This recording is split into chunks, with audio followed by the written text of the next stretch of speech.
Hello friends, मेरा नाम है शिवम और हम लोग कॉम्प्लेक्स नंबर और क्वाड्रेटिक इक्वेशन दोनों चैप्टर कंप्लीटली ख़त्म कर चुके हैं। 6 लेक्चर थे कॉम्प्लेक्स नंबर में, 3 लेक्चर था या फिर 2 लेक्चर था क्वाड्रेटिक इक्वेशन में। वो सब ख़त्म कंप्लीटली डिटेल में विद एग्जाम्पल्स, और इसके एक्सरसाइजेस भी मैंने एनसीईआरटी के करा दिए हैं फिर या फिर कल तक वो अपलोड हो जाएगा।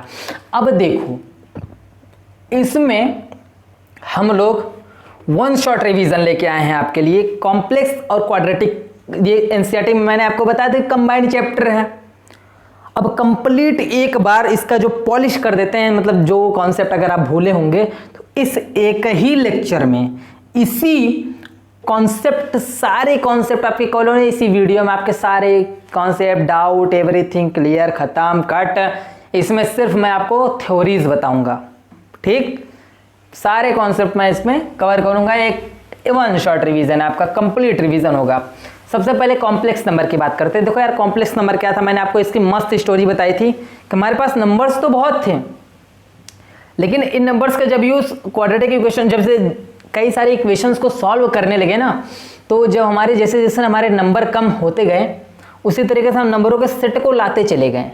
जिससे पहले तो हमारे पास नेचुरल नंबर था, काउंट करते थे हम लोग 1 2 3 4 5 नंबर से। ऐसे दैनिक जीवन में अपने हम सबको काउंट करते थे। हाँ ठीक है यार, हमको समझ में आता था, हाँ काउंट कर लिए, इतने हैं, उठा कर रख लिए।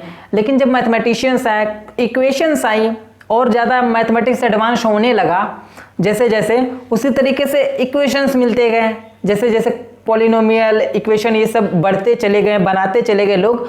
तो जब इक्वेशन का सॉल्यूशन को फाइंड करना हुआ ना, तो बहुत सारी दिक्कतें आई। बोला कि यार इसका तो नेचुरल नंबर में काम नहीं बन पा रहा है।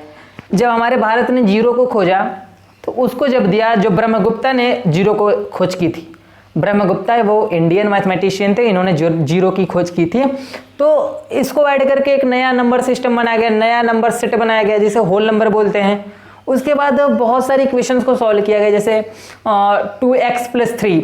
इन सब के इक्वेशंस को जब सॉल्व करना पड़ता तो निगेटिव नंबर्स आपको मिले। जब निगेटिव नंबर्स इसका सॉल्यूशंस आने लगे, तो बोले यार निगेटिव नंबर तो हमारे जीवन में भी एग्जिस्ट नहीं करता, मज़ा ही नहीं आ रहा है, निगेटिव नंबर को भी लाते हैं चलो। तो नए नंबर्स आए, कुछ नए नंबर्स आए, जो हमारे पॉजिटिव नंबर थे ना, उनके आगे निगेटिव साइन लगा के एक और नंबर बना दिया गया। और सभी नंबर को छोड़ा नहीं गया, जो हमारे पूरे नंबर थे उन्हें छोड़ा नहीं गया, सबको एक साथ करके एक नया सेट बना दिया, जिसे इंटीजर बोलते हैं।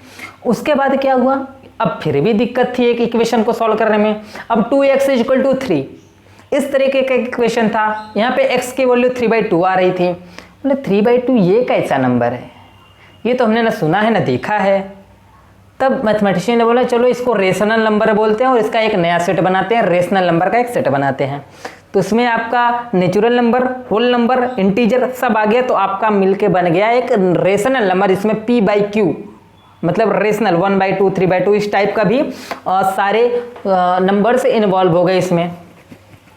अब बोला गया यार ठीक है, इतना तो काम हो गया।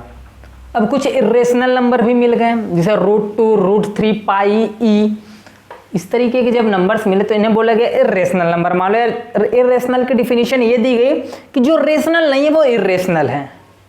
ठीक है, क्या बोला गया, जो रेशनल नहीं वो इरेशनल है।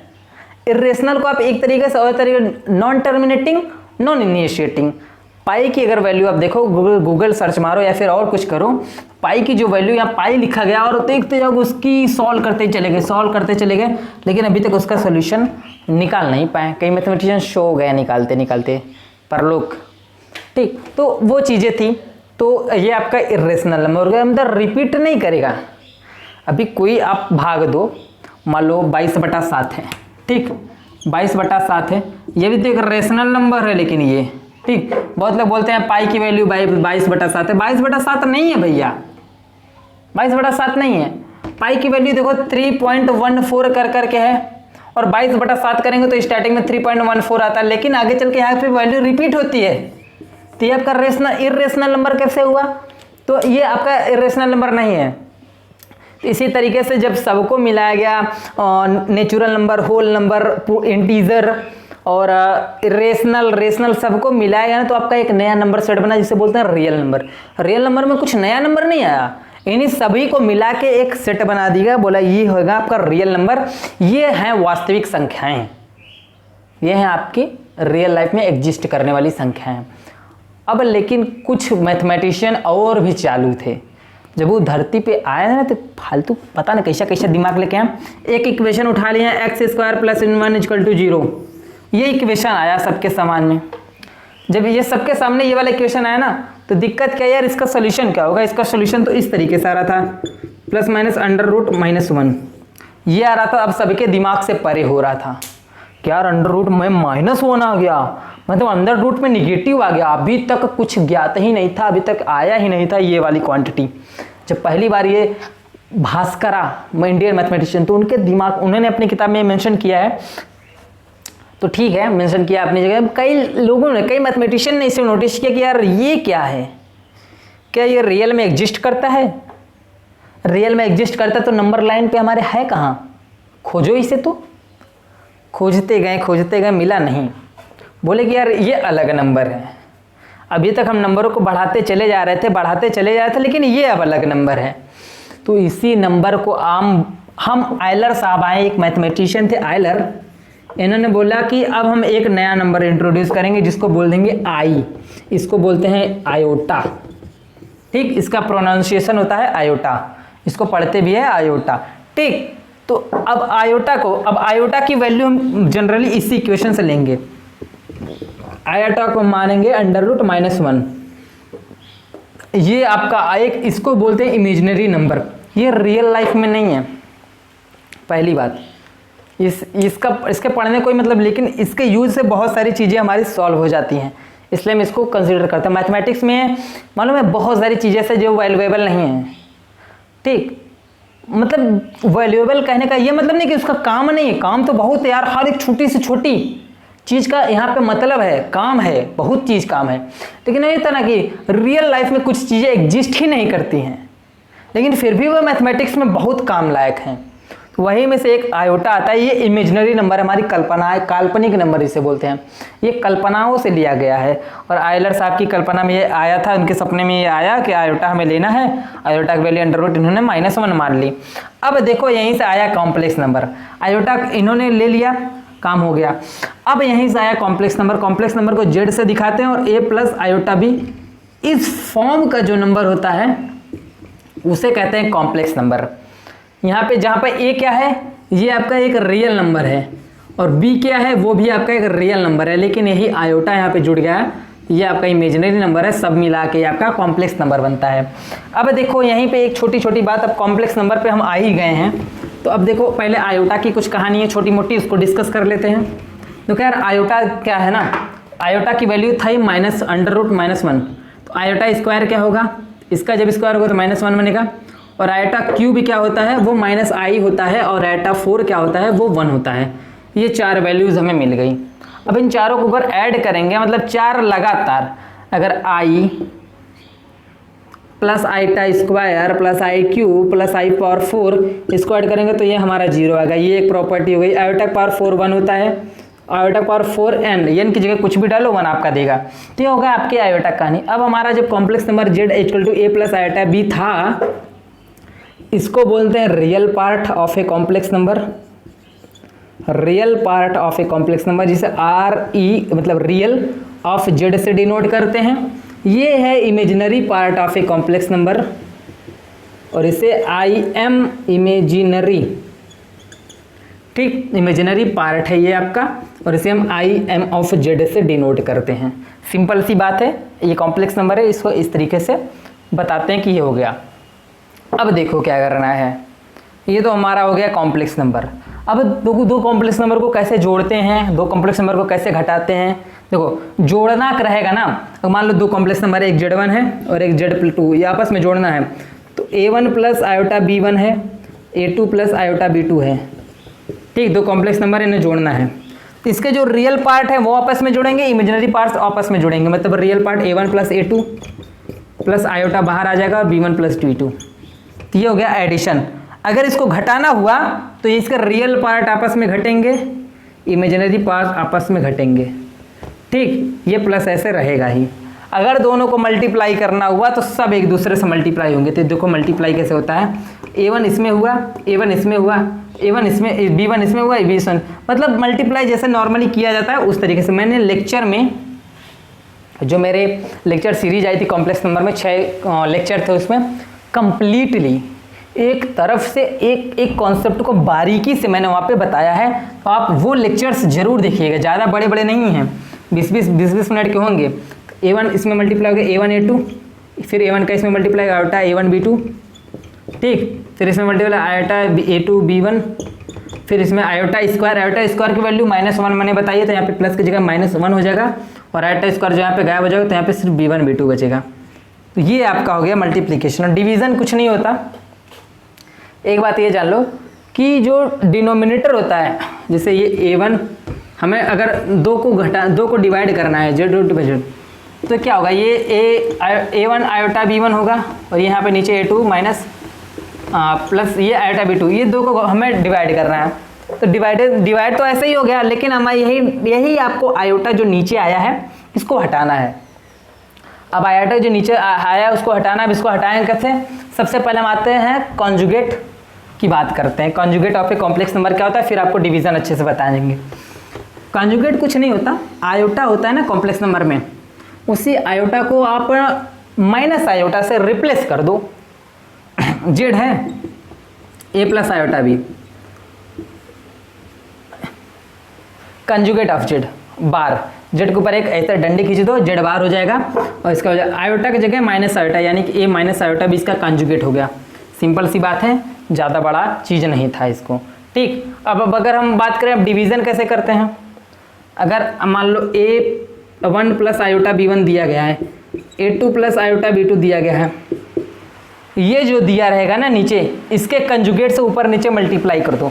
इसका कंजुगेट क्या होगा, a2 माइनस आयोटा b2 अपान a2 माइनस आयोटा b2, ये इसका कंजुगेट होगा। मल्टीप्लाई कर दोगे तो ऊपर का चीज़ होगा, नीचे आयोटा आयोटा गायब हो जाएगा।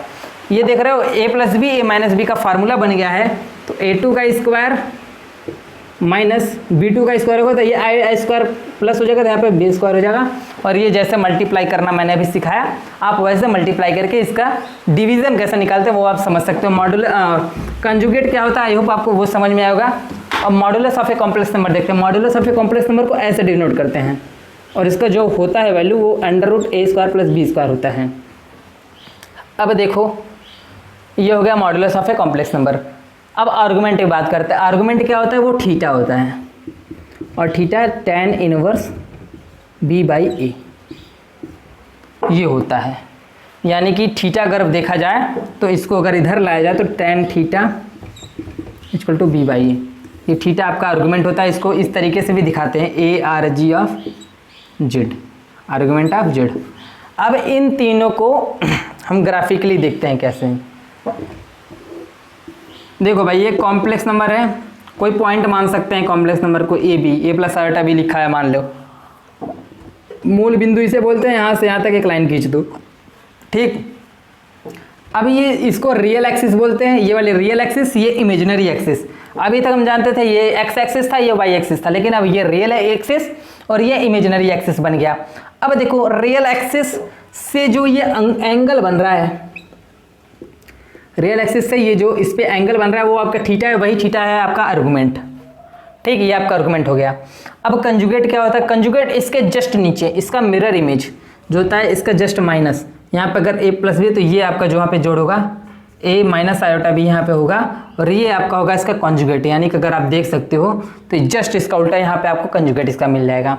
अब बात रही मॉडुलस की। मॉडुलस क्या होता है, ये मूल बिंदु से यहाँ तक की दूरी, ये जो होती है ये आपका मॉड ऑफ जेड होती है। तो ये दूरी होती है, लेंथ, ठीक।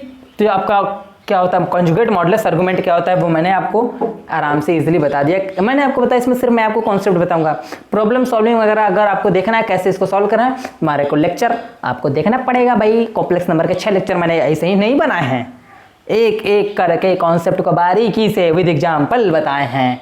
तो ये चीज़ आपको समझ। Form of a complex number देखते हैं क्या है। मैं 2-3 फॉर्म के बारे में यहाँ बताऊँगा। पहला तो क्या है, पहला आपका अलजेब्रिक फॉर्म। अलजेब्रिक फॉर्म मतलब z = a plus iota B. ये है आपका अलजेब्रिक फॉर्म। फॉर्म मतलब रूप। देखो कॉम्प्लेक्स नंबर के कई रूप दिखाते हैं हम आपको। ये आपका है अलजेब्रिक रूप, ठीक, रूप मतलब फॉर्म। सेकंड हम आपको दिखाएंगे पोलर रूप, पोलर फॉर्म। यहाँ पे हम डेराइव इसको नहीं करेंगे, डेराइव हम आपको इस लेक्चर में किए थे। पोलर फॉर्म यहाँ पे आपको कैसे लिखा है, पोलर फॉर्म क्या होता है, जेड लिखो, सिंपल सी बात है। पोलर फॉर्म में यहाँ पे मॉड ऑफ जेड होता है into cos theta plus iota sine theta होता है। अब अगर देखा जाए ना तो सिंपली पोलर फॉर्म को trigonometrical form of a complex number भी बोल सकते हैं, polar form of a complex number भी बोल सकते हैं। मॉड ऑफ जेड क्या है, modulus of A number, modulus of a complex number. जैसे मॉड ऑफ जेड हमारा क्या था, √a² + b², ठीक, इसी को हम इसमें कन्वर्ट कर रहे हैं। थीटा क्या था हमारा, आर्गुमेंट, थीटा हमारा आर्गुमेंट था। तो यहाँ पे इससे आर्गुमेंट निकालेंगे और मॉड ऑफ जेड निकालेंगे, पुट करेंगे, आपका सिंपली निकल जाएगा। कैसे इसका करते हैं अब देखते हैं। अब थर्ड फॉर्म देखते हैं, आयलर फॉर्म। इसको एक्सपोनेंशियल फॉर्म भी बोलते हैं, आयलर फॉर्म। यहाँ पे जेड की क्या होगा, यहाँ पे मॉड ऑफ जेड e⁻i⁻, ये आपका हो गया आयलर फॉर्म। यहीं पे हम लोग मॉड ऑफ जेड को r माने थे, यानी कि वो जो डिस्टेंस थी यहाँ पे कॉम्प्लेक्स नंबर की, ये r माने थे, तो r को ही मॉड ऑफ जेड बोलते हैं। तो मॉड ऑफ जेड को अगर r मानते हैं तो ये सिंपली कुछ नहीं होगा, जेड को हम r e⁻i⁻ ऐसे लिख देंगे, बस कुछ नहीं होगा, सिंपली उसका रूप चेंज हो गया, मतलब लिखने में थोड़ा आसानी और मॉड ऑड देखे थोड़ा ऑड लग रहा था हमें, इवन लगे भैया काम चीज़, तो वही चीज़ है। तो ये 3 फॉर्म है आपके कॉम्प्लेक्स नंबर के। बहुत बड़ा तीर नहीं मारना था इसमें, इंपॉर्टेंट चीज़ें थी जो मुझे बतानी थी, वो मैंने आपको कॉम्प्लेक्स नंबर की सारी चीज़ें बता दी हैं। अब बात करते हैं क्वाड्रेटिक इक्वेशन पे। उससे पहले हम बात करेंगे पॉलिनोमियल। पॉलिनोमियल का होता है, बहुपद होता है। देखो n डिग्री के पॉलिनोमियल पे यहाँ पे बात नहीं करेंगे, हम 2 डिग्री के पॉलिनोमियल पे बात करेंगे। 2 डिग्री का पॉलिनोमियल मतलब ax² + bx + c। ये आपका जो सिंपल लिखा है ना, ये आपका 2 डिग्री का पॉलिनोमियल लिख रहा है, यानी कि इसे हम बोलते हैं क्वाड्रेटिक पॉलिनोमियल। 2 डिग्री हुआ तो क्वाड्रेटिक, 3 डिग्री हुआ तो क्यूबिक, 4 डिग्री हुआ तो बाई क्वाड्रेटिक, ठीक, ये बात ध्यान में रखो। अब ax² + bx, अगर हम इस पॉलिनोमियल को 0 के बराबर लिख दें तो ये आपका हो जाएगा एक क्वाड्रेटिक इक्वेशन। अब देखो ये क्वाड्रेटिक इक्वेशन हमारा बन गया, अब इसी पे चर्चा करेंगे। ये ए बी क्या है, हमारा कोएफिशिएंट है, x² का कोएफिशिएंट ये है, x का कोएफिशिएंट भी है मतलब गुणांक, और c हमारा ये कोई कांस्टेंट नंबर है, ठीक, ये सिंपल बात हो गई। और एक बात यहाँ पे मेन बात कर लेते, a कभी आपका 0 नहीं होगा। अगर a 0 हुआ तो ये क्वांटिटी खत्म, ये आ जाएगा और ये बन जाएगा आपका लीनियर नहीं बनने देना है, बाकी कुछ भी हो जाए। और ए बी सी आपका क्या है, रियल नंबर से आप ले सकते हैं, ठीक, रियल नंबर, वास्तविक संख्याओं के सेट से आप ले सकते हैं, ठीक, ये आपकी बात हो गई। अब देखो यार, 2 डिग्री का इक्वेशन है तो 2 रूट्स आएंगे। 2 रूट्स क्या क्या, एक अल्फा आ सकता है, एक बीटा आ सकता है। एक्स के 2 ऐसे वैल्यू आएंगे अल्फा और बीटा, जो इसमें पुट करने पे आपको 0 दे देंगे रिजल्ट। अब ये अल्फा बीटा निकालेंगे कैसे, 2 मेथड है आपके, फैक्टराइजेशन मेथड और एक आपका हो गया श्रीधराचार्य फार्मूला। तो श्रीधराचार्य फार्मूला देखते हैं, फिर फैक्टराइजेशन मेथड से इक्वेशन सॉल्व करके देखेंगे ताकि आपको अच्छे से समझ में आए। तो श्रीधराचार्य फार्मूला क्या होता है, x = -b + -√b² - 4ac point 2a, ये आपका श्रीधराचार्य फार्मूला है। जो अब यहाँ पे एक क्वांटिटी b² - 4ac एक नई क्वांटिटी आपको मिलेगी, जिसे हम d बोलते हैं, जिसको बोलते हैं डिस्क्रिमिनेंट। क्या बोलते हैं, डिस्क्रिमिनेंट, ठीक है। तो ये आपका d मिलेगा। अब यहाँ पे इसको पुट करके अगर आप देखोगे तो -b + -√b² - 4 को d लिख देंगे बाई 2a। तो ये आपका 2 रूट्स मिल गया। 2 रूट्स कैसे बोले सर, प्लस माइनस है, तो एक रूट्स प्लस के साथ, एक रूट माइनस के साथ, तो आपको ये अल्फा बीटा निकल गया। अब अगर आप अल्फा बीटा को अगर ऐड करोगे ना, अगर उसके दोनों रूट्स को अगर आप ऐड करते हो तो आपको मिलेगा -b/a। अगर अल्फा और बीटा को आपस में मल्टीप्लाई करते हो तो आपकी मिलेगा c/a। अगर आपको इन्हीं दो इन्फॉर्मेशन दी हुई हैं, अगर आपको एक क्वाड्रेटिक इक्वेशन बना तो उसका फार्मूला आप ये, x² - alpha + beta plus alpha into beta. ये आपका सिंपल सा फार्मूला है, एक्स लिखो है भाई यहाँ पे, ठीक। ये आपका सिंपल सा फार्मूला जिससे आप इसको एक क्वाड्रेटिक इक्वेशन बना सकते हो, ठीक। तो इसमें बहुत बड़ा इशू नहीं था, बहुत बड़ी चीज़ें नहीं है, ठीक। आई होप आपको ये समझ में आ गया कैसे इसे करते हैं। तो सीधाचार कैसे होता है वो समझ में आ गया, फैक्टराइजेशन कैसे होता है वो देख लेते हैं। X square plus 5x plus 6, चलो x square plus 5x plus 6, ये हमें क्वाड्रेटिक इक्वेशन ले लिए अपने मन से। इसका फैक्टराइजेशन मेथड से कैसे सॉल्व करते हैं वो आपके दिखाते हैं। एक्स स्क्वायर हुआ माइनस, अब ऐड करने पे ये आना चाहिए, मल्टीप्लाई करने पे आ जाए, तो 2 और 3 एक ऐसा नंबर है जो ऐड करने 5 आएगा, मल्टीप्लाई करने पे 6 देगा। तो यहाँ पे लिखेंगे हम 3 + 2x, ठीक। उसके बाद क्या करेंगे, यहाँ पे +6 है, +6 लिखेंगे बराबर 0। अब यहाँ से एक्स स्क्वायर मल्टीप्लाई कर देंगे -3x + 2x + 6 बराबर 0। यहाँ पे प्लस था, प्लस लिखो भाई। x कॉमन लोगे इन दोनों में से तो x + 3 आएगा, और इन दोनों में से 2 कॉमन लोगे तो भी x + 3 आएगा, ठीक।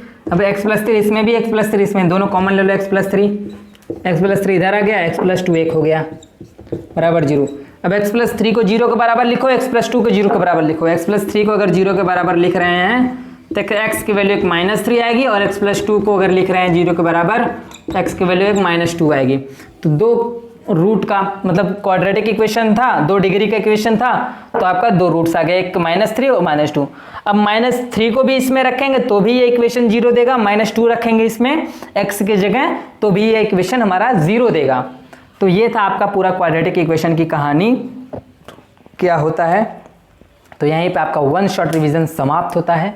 मैंने सभी कॉन्सेप्ट को एकदम टॉपिक बाय टॉपिक जो मैंने पढ़ाया था वही सारे टॉपिक आपको यहाँ पे एक ओवरव्यू दे दिया, एक शॉर्ट रिवीजन आपके दे दिया। शॉर्ट रिवीजन देखने पे 1 शॉर्ट रिवीजन देखने से पहले आपको सारे लेक्चर्स देखने होंगे, ताकि आपके सारे कॉन्सेप्ट पहले कवर हो चुके हैं, फिर रिवीजन करने के लिए कभी उठाना पड़े आपको, सारे लेक्चर्स ना देखने पड़े, एक ही लेक्चर में आपको ये सारे रिवीजन आप कर सकते हैं, सारी चीज़ें मेमोराइज हो जाएंगी, फिर से आपके सामने आके रख पड़ जाएंगी। Thank you so much for watching this video. मिलते हैं अगले चैप्टर में P and C।